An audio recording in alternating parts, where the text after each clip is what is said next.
Single joint control is demonstrating.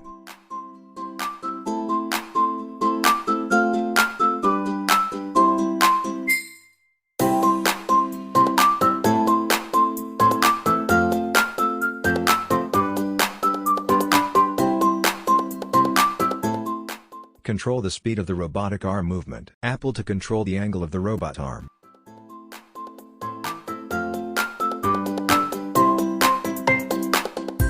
Use the time module to best control the robotic arm.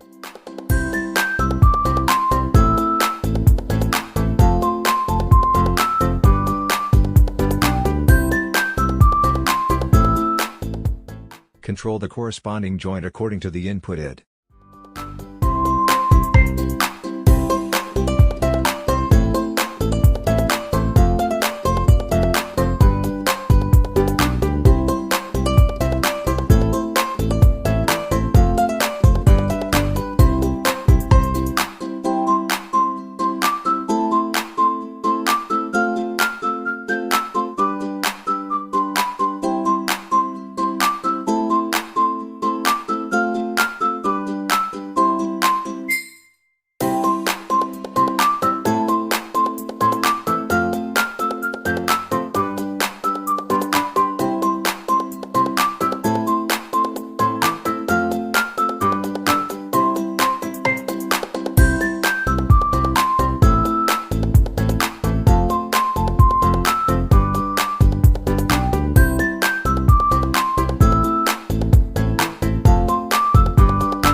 Click the Run button.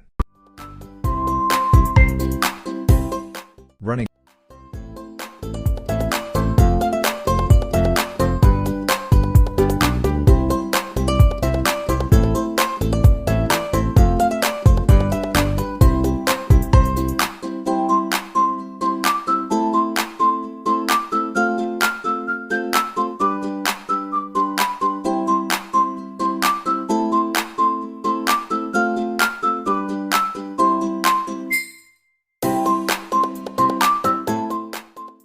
End of run.